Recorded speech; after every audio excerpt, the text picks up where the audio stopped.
fear and injuries and then fear of getting injured is literally one of the most frustrating things in snowboarding. So today I want to tell you about my story of just the injuries and stuff that I faced in hopes to make you as awesome as possible. And ideally, I don't want you to go through what I've been through because it's not been awesome. So my name is Tommie Bennett. I've been snowboarding for 25 years. I was a competitive snowboarder traveling through the United States and even New Zealand competing. I was riding for various companies such as Oakley, Bonfire, and Salomon. Not pro by any means, but that was literally what I was trying to do. From the moment I became a snowboarder at the age of 8 years old, I freaking loved snowboarding and I wanted to find a way to literally make snowboarding my escape and hopefully give back to my family and be able to help them so my dad and mom didn't have to work so many jobs. I also wanted snowboarding to be my lifestyle. I wanted snowboarding to just be everything, and that includes competing, making friends, traveling around, whatever it is. I was just so obsessed with just becoming a professional athlete. And then big shout out to my mom and dad. They completely supported and believed in me and got me into a local competitive program. And I was doing everything that I could to go snowboarding. That included like going to school at like 6:30 in the morning, doing a 0 hour so that I could literally just get out at 10:50. And then I would snowboard as much as humanly possible. And then at the age of 17, I ended up breaking my back. So a little story about my back. I was riding the half pipe and I was trying to do a backside 720 and I landed on top of the deck and then flipped and then landed flat directly on my back. And it was freaking painful. It was not sick at all. It was like a low light day and I just couldn't really see, and I threw a trick trying to impress my brother and it just was like it wasn't the right move, but I just felt good. I felt confident. So like nothing can go wrong. That's what I thought. So then I ended up, waiting a couple hours to go down. It took me forever. I was in so much pain that I literally snowboarded down, did not get tobogganed out. I snowboarded down. Took me 2 hours to get down, just in absolute miserable pain. I tried to go to the restaurant and get food. So it took me 45 minutes to walk there. Took me 20 minutes to even sit in a chair. And by this point, I was so stubborn. I didn't really think anything was wrong. It was like, yeah, my back hurts, but I didn't know that I had broken my back in 3 spots. I just thought like my back hurt. Like I'm super high tolerance in pain and I'm totally okay with just like getting hurt. And at that point I had been hurt so many times that it was just normal. But pain tolerance is high. Broken wrists, ribs, knees, and ankles. Like I had broken and gotten busted so many times that it was like not a big deal. Well, come to find out, broke my back in 3 places, took about 3 months off of snowboarding, came back to snowboarding in the very first run. Maybe it was second run, can't really remember, but I hit about a 60-foot jump and then turned 90 degrees and literally caught an edge and smacked my head again and completely knocked myself out. And I was by myself because I just wanted to go snowboard. I actually jumped on a bus and was like, "Mom, I'm going snowboarding." She's like, "Okay." And I went by myself and I was like 17. So I just go. So ended up knocking myself out. And then I ended up remembering, I lost all short-term memory for the most part. So I remember being on the mountain, in somebody's car, and then in a hospital. And I could not rewrite a memory. So imagine that you're writing all this stuff and then it just deletes.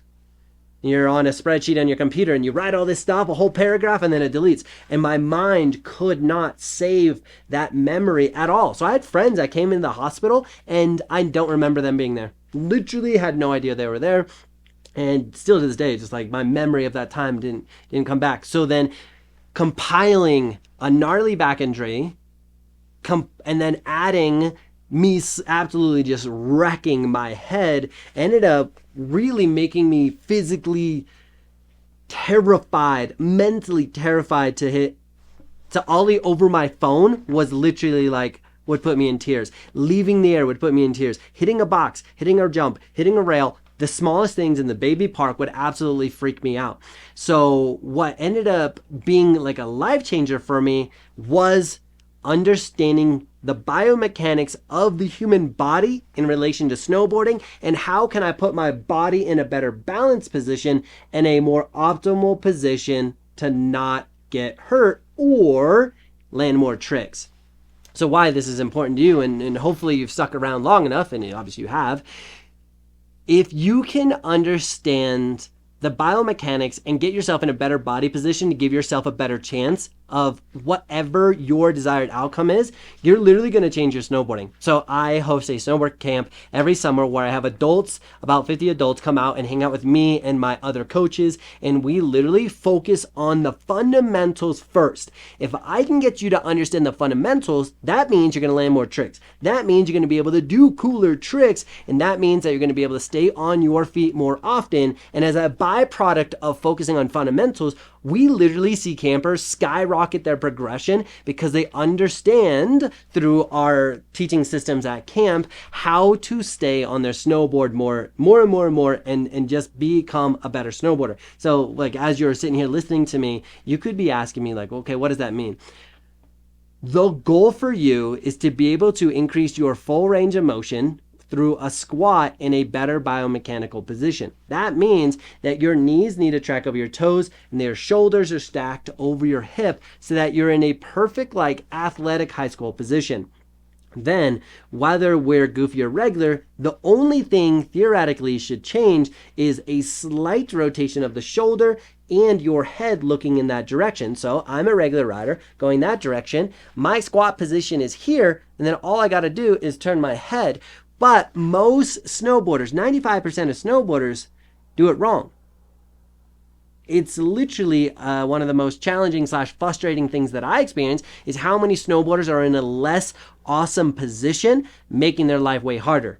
When you are in a less awesome position, you're increasing your chance of getting hurt, you're increasing your chances of losing your balance, and you're increasing your chances of plateauing. Now, as snowboarders, we want to become better, we want to explore more, and we want to have more fun. I personally don't like just riding the same groom run every day. I'm trying to find a new trick, a new side hit, a new destination to go to. But when you're in a compromised body position, then you're limiting how much awesomeness that you can have either on your snowboard or get out of the day because you're compromised. So the biggest leading factor of a less awesome position is your lead shoulder opens 45 degrees and my board is pointed this direction, regular rider, but my lead shoulder is so twisted, the byproduct is lower in the body. I'm now shifting my knee inwards. I'm leaning back and I'm in a super weak position.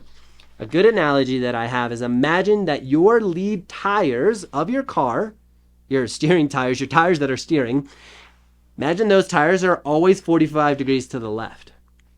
Not a big deal if you're turning left. But now imagine you got to make a sharp right-hand turn to drop your kids off at the school. Well, now you have to make up that 45 degrees. Then you have to turn that way. But like you're constantly fighting. And let's just say that you are in that neutral position where you're having to, just like absolutely wreck the steering wheel just to be in a neutral position. You're working way harder. But if our steering wheel and our wheels are all working together, meaning our lead, shoulder, head, and our body and board are working together, you're going to significantly increase your balance, your trick potential, your opportunity to move in a biomechanical position, which increases performance and decreases injury simply by being a better body position. So going into this season, I highly recommend that either you take a lesson or really, really focus on the videos and the content that I put out, because I do not hold secrets back. I literally give you as the person watching this snowboarder who's a passionate snowboarder, or wherever you are in your snowboarding, I'm giving you all the tools. And sometimes it's challenging because I do have to battle an algorithm. So I'm going to be doing a lot of behind the scenes on my Patreon page where I don't have to fight an algorithm. I also do have an online snowboard course where I can spend 15 minutes discussing one topic, and it doesn't have to be so algorithmic based. It's literally more informational. So if you're interested, it's going to be linked down below. If you're looking for an online course, also have a Patreon page that is going to get populated over the winter. So definitely check back or check into the Patreon page. If you don't know what that is, it's a paywall. It's a paywall to access behind the scenes content. That's going to be like a big mission. Big shout out to Angry Snowboarder for giving me some fun ideas to help benefit you if you're going to become a Patreon person. But if you're interested in the online snowboard course, it literally is like, I break down so much stuff. It's incredible.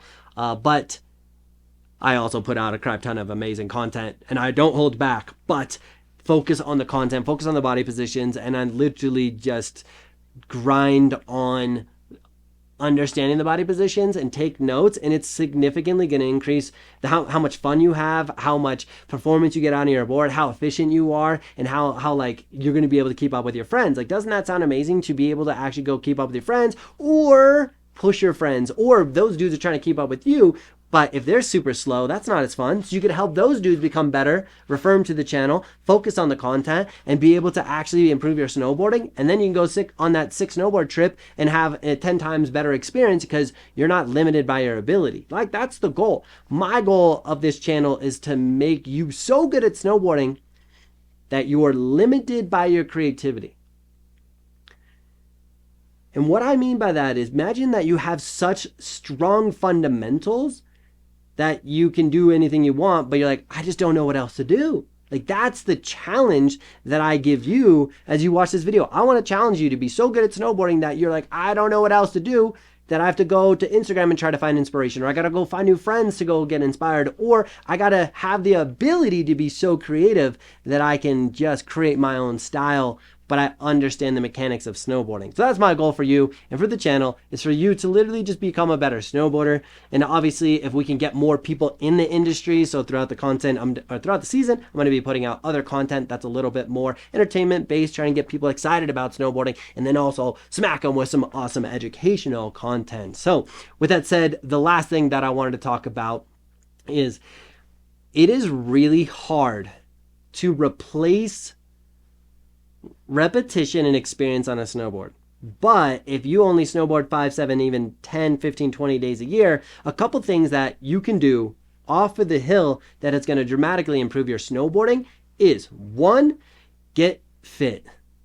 Work on your range of motion, work on your athletic conditioning, work on your explosive power, so that when you do go to the mountain, that you can snowboard all day at a high level with a high amount of output, or you can have the physical endurance to focus on the drills or the playfulness or the trying new things, but you're physically in such good shape that you can just ride all day, grab a snack, and keep sending. That's one great thing. Another thing, and I'm going to be putting out some content over the next couple of days. And by the way, I literally put out content every single day. And on Tuesdays, I do a live stream. Come hang out, come vibe, come vibe. It's going to be sick.